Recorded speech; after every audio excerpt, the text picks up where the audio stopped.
She never expected his name to haunt her nights, yet that was the first sign that life was about to change. Aisha had always been the outspoken one in the compound, the type who said whatever crossed her mind, even when silence would have been wiser. Pa Layi, the crippled neighbor who lived alone at the far end of the dusty corridor, often found himself at the receiving end of her sharp tongue. "Morning, Aisha," he would greet politely. "Morning," she'd reply, rolling her eyes. "At least you can still talk. Your legs have retired, but your mouth hasn't." He never reacted. He only smiled quietly, as though he pitied her more than he pitied himself.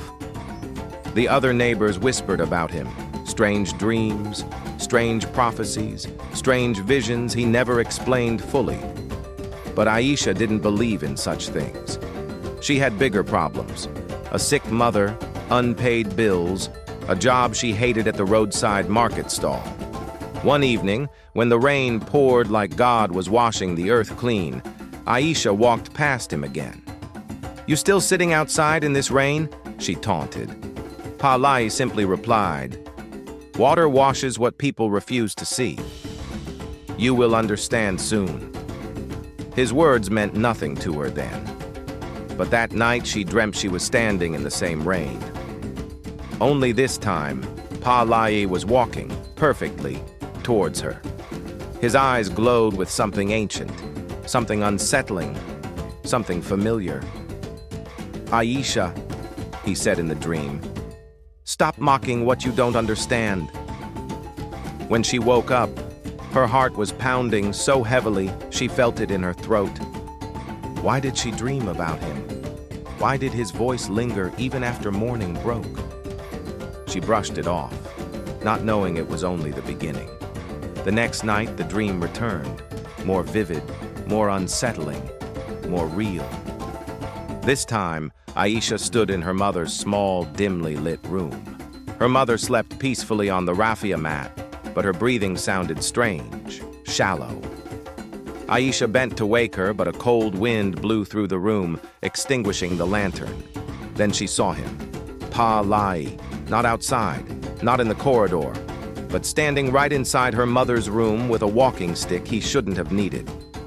"Aisha, time is running out," he whispered. She jolted awake, sweating, trembling, chest heaving. When she rushed into her mother's room, she found her gasping weakly. "Mama? Mama? What's happening?" With trembling hands, she wrapped her mother in a shawl, carried her outside, and frantically knocked on neighbors' doors for help. Everyone was asleep, except one person, Pa Layi. "I saw it," he said calmly from his doorway. "Bring her, quick!" Aisha hesitated. Pride froze her feet, but her mother's breathing weakened again, forcing her to choose between ego and survival. She carried her mother into Pa Layi's room. Inside, the air smelled of herbs and crushed leaves. The walls were decorated with calabashes, gourds, and old symbols she didn't understand. He moved slowly, yet with the certainty of someone who had done this many times. He placed a hand on her mother's chest and whispered ancient words in Yoruba. Then, as though pulled from her very lungs, a strange whistle-like breath escaped her mother's mouth. She exhaled deeply and began breathing normally again. Aisha stared in shock. What did you do? Who are you?" Pa Layi looked at her with eyes too wise, too old, too knowing. "I warned you, Aisha. Dreams speak, but mockery deafens the ears." She swallowed. Her legs shook. Something had changed that night, not just in her mother, not just in Pa Layi, but in the destiny surrounding them all. The following days brought more signs Aisha could no longer ignore. Strangers greeted her with a knowing look. Birds perched outside her window every dawn, singing the same haunting tune. And every night the dream returned. Pa Layi walking, speaking, warning. Then came the twist she never expected. One evening she visited him, this time not with insults but with trembling humility. "Baba, what is happening to me?" she asked. He studied her quietly, then motioned for her to sit. "You carry a gift," he said. "A rare one. But your mockery, your pride, they blinded you from seeing it." "Gift?" she whispered. "Me? How?" He sighed, eyes softening. "Your grandmother was a dream seer. Your mother refused the calling. It fell to you. But destiny cannot teach someone who laughs at the teacher." Her breath caught. "So, all those dreams were warnings," he said. "And I have mine too. Every night I see destinies. Some broken, some restored. But yours was intertwined with mine.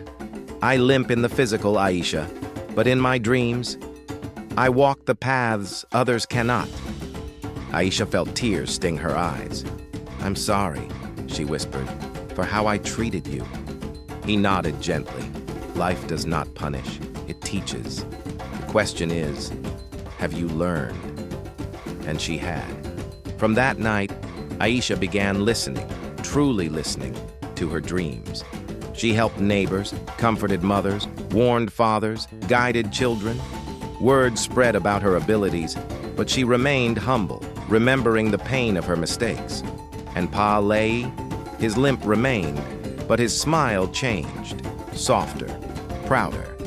One morning, as he sat in the corridor, he whispered to her, "Destiny waits for no one, Aisha, but sometimes it hides in those we mock." Her heart swelled. Hardship had shaped her. Humility had saved her. And destiny, mysterious, unpredictable yet beautiful, had finally found her. If this story touched you, don't forget to like, subscribe, and turn on your notifications so you never miss another powerful African folktale. Share this story with someone who needs its message, and let's keep our stories alive.